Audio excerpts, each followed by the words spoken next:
Hi, I'm Paul with MadCap Software, and this is what's new in this release of Central for November 2024. So what we have are some branding editor enhancements, also some additional options now when you insert and edit images. And then there are also new target editors for PowerPoint output and Clean XHTML output. So I'm going to go through all those. As always, if you want to skip ahead to any section, just use the play bar at the bottom and go where you like.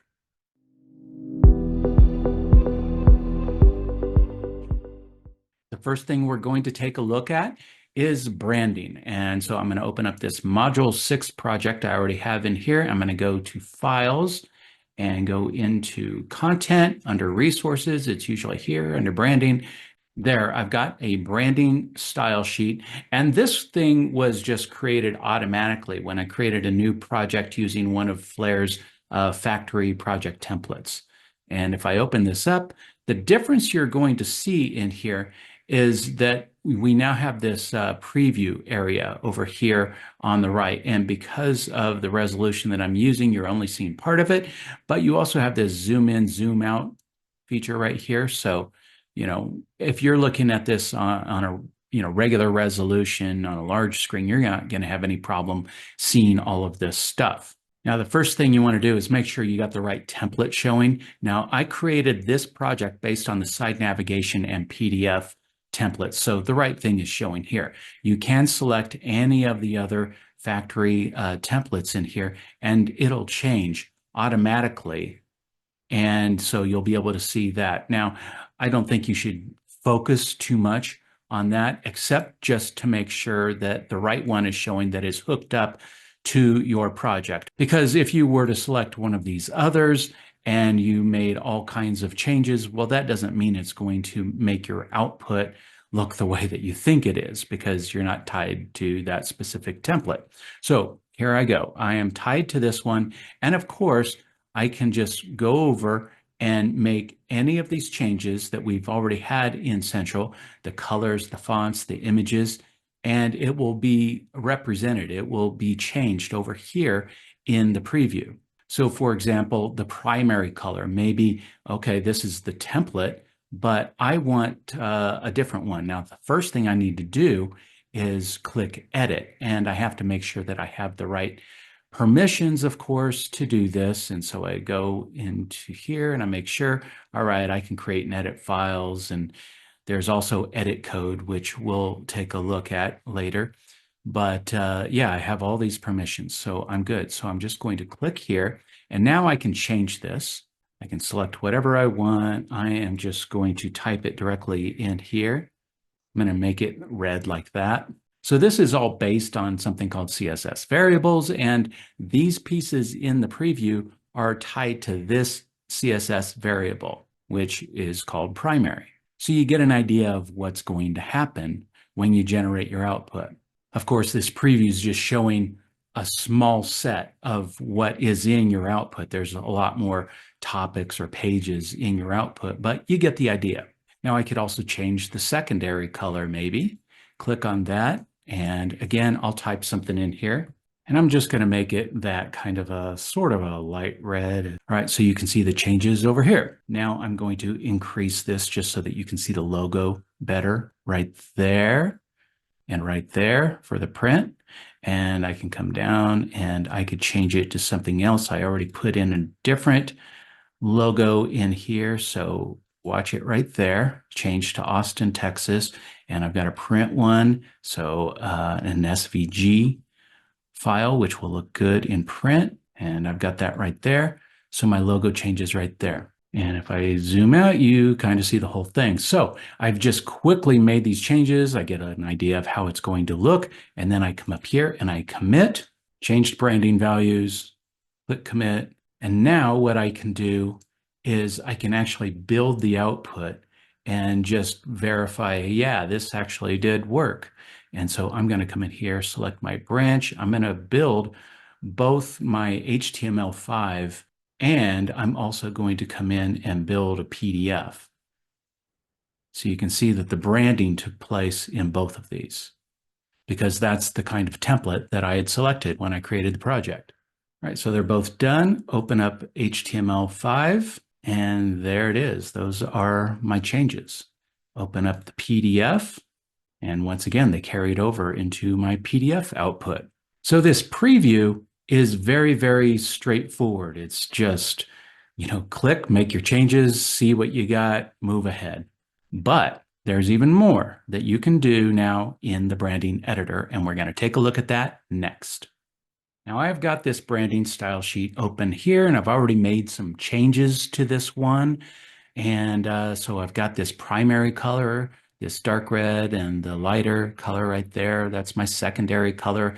But maybe you're thinking, hey, our company also has a third color, and I don't see a third color in here, and I would like to use that for some things in my project. Well, you can add a custom color or another type of property in here if you want. So first of all, I'm going to click Edit, and I am going to come up here and click this button right here, Add New Property.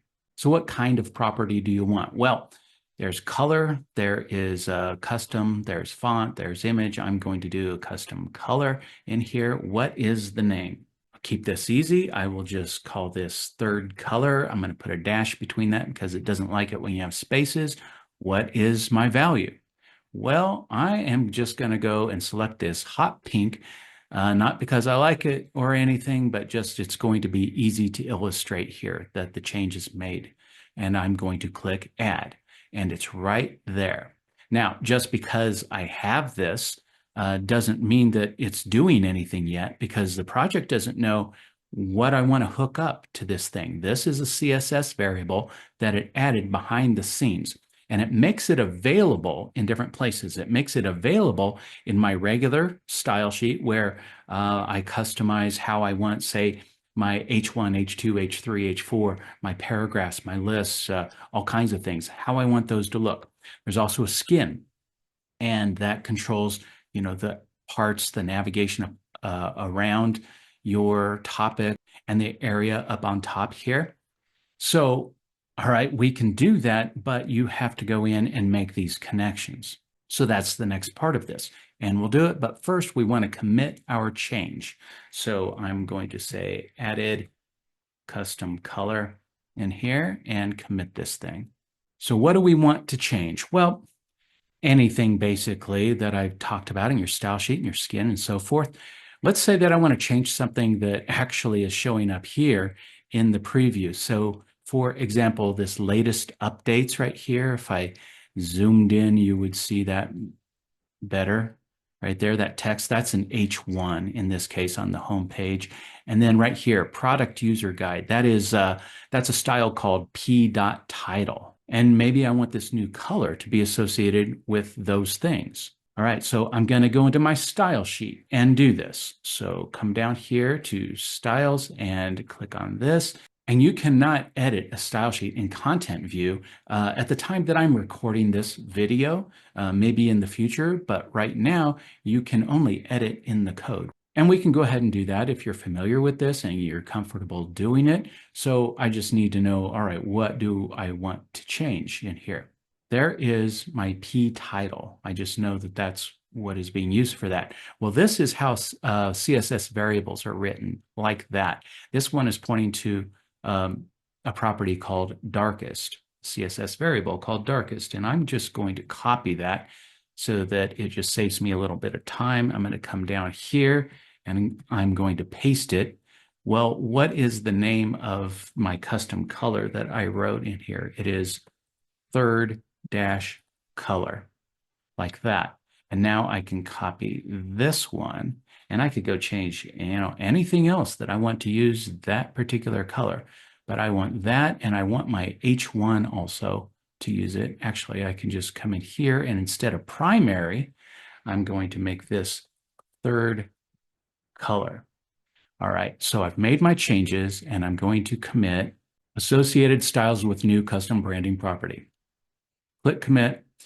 That's done. All right, so now let's go back to the branding style sheet. I want to show you something. Let's go back to content. And just because I pointed the H1 right here in this and this product user guide, that title, to my hot pink color in here, they're not showing up in the preview. Why is that? Well, the preview, the way this was designed behind the scenes, this is just used for just real quick use, right? You come in, you've got your template, you make your changes on the left, you see them on the right, boom, you're ready to go. Well, the more you start changing pointers, what things point to, you're doing more customization, and this isn't necessarily, the preview isn't necessarily tied into that. So if you're just sticking with the base properties and everything, you're fine in seeing the preview. But the more customization you do, the less likely it is you're going to see things change over here. But that's okay. The important part is, does this work in the output? And it does. So first, I am going to come over here to builds, and I am going to generate the output for both the PDF and the HTML5. And we're going to take a look at these changes. All right, so our PDF right here, let's open that up. So there's that hot pink right there that I changed. And of course, I would not do that. I don't think that looks too good, but it illustrates the point. And come back here into HTML5. And here, scroll down, there it is, the hot pink. Now, maybe that was a mistake and you need to change it again. All right, so you've already created your pointers in your regular style sheet. And if you decide, no, that hot pink, that was a really bad idea, you come in here and you can change that third color to something else. All right, I'll change it to this. That may not be the greatest look in the world either, but I think it's better than the hot pink. It changed right there, and I'm going to commit. Changed third color and click commit. Again, it isn't showing over here in my preview. That's okay. We can live with that. We're going to click this, and we are going to build both of our outputs again and take a look. So I've built the HTML5, and now let's go to the PDF and wait just a moment for these to finish. All right, they're done. So let's open up the HTML5 output right down here. Now it's that blue. Okay, and come back here to the PDF, and our title page should be changed now, and it is.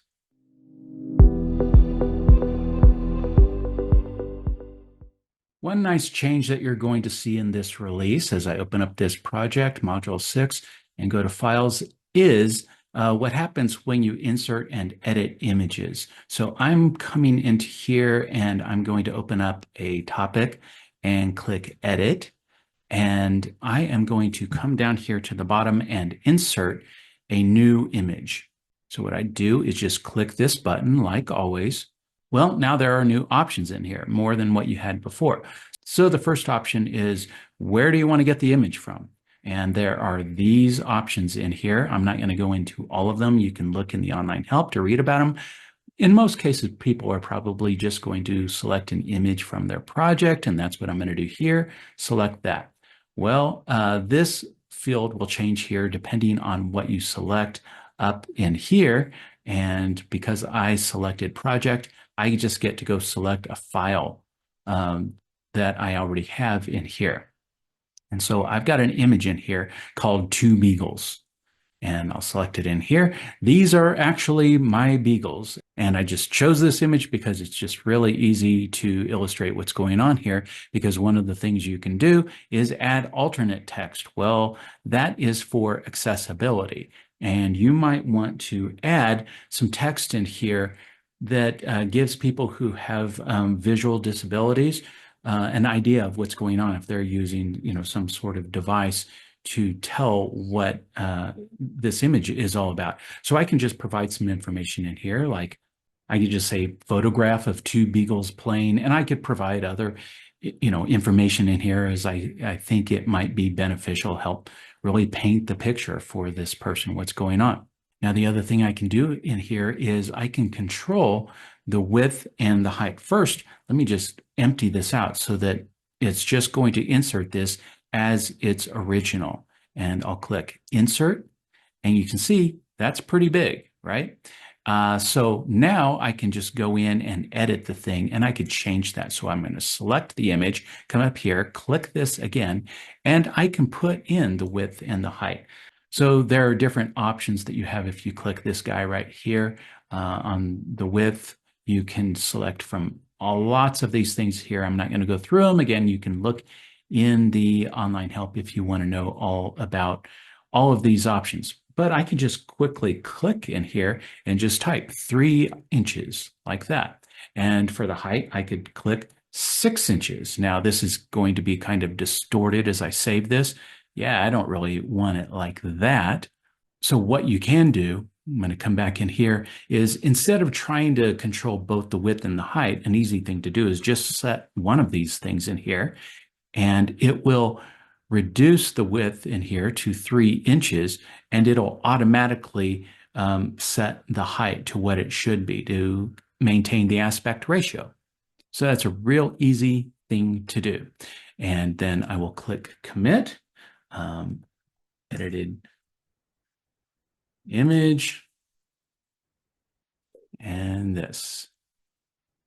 Now, one final thing about this, I am in this editor for authors, but we also have the editor that is used for reviews.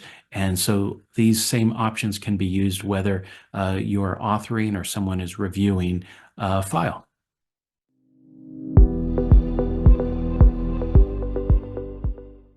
So the last couple of things I want to talk about has to do with targets. And once again, I'm in this project called Module 6. I'm on this Files page, and I've navigated down under Project down to Targets. I've expanded that. I've got a couple of targets in here, HTML5, PDF, and up until now, these were the only 2 types of targets that you could actually add in here and edit the options, because these are probably the 2 most common types of targets. Well, now we've added a couple of others. One is Clean XHTML, the other is PowerPoint. And what we've done with those is the same kind of thing we did with HTML5 and PDF, is we didn't add everything under the sun for these, all the options that you could possibly set. We just added the ones that are most common. So if there are additional options that are just kind of unique, that you set, but maybe most people don't, well, you can still set those, but you'd have to do that in Flare on your desktop. So what are these 2 output types that we've added? Well, Clean XHTML, this is an output type that produces basic HTML files. They're free of any MadCap specific tags because there's a lot of unique features in a project, and they create these unique tags. All right. Well, when you generate the output, it's not going to have those tags in it. And it is not dependent on other MadCap generated files. This is just plain HTML single sourced content. And this is an output type that is very common for people who want to publish their outputs to a platform such as Salesforce, ServiceNow, Zendesk. Okay, so those are the kinds of people that are usually going to be using this output type. PowerPoint, everybody knows what PowerPoint is for slideshow, for slide presentations. You can now add those targets as well. So let's walk through the steps for adding and editing each of these. First of all, here I am going to click this right here and click New File. File type, I want a target. And then I just give it a name in here, and I will call it Clean XHTML, although I could call it anything else. I could call this ServiceNow if that was my purpose, to publish this thing up there. I'm not going to copy from another existing target. Maybe if I had lots of Clean XHTML targets and I already had some settings done, I could save some time by copying the settings from one to another. I'm just going to click Add. So it adds this new target in here, and you can tell because this says new right in here. There's my name. It doesn't show up over here yet because I haven't committed my change. And the output type always starts out as HTML5. That's the most common, but you just click here and switch to Clean XHTML. And notice that when I did this, there are some changes. So HTML5, I come down here, you're going to see, all right, what's down here at the bottom, and it ends with analytics key. But if I change it to Clean XHTML, well, I don't see the analytics key. I do see these two options down here. A lot of the options are exactly the same between the targets. So the options do change as you change the output type. And I'm not going to go through each of these fields. A lot of these are just really self-explanatory.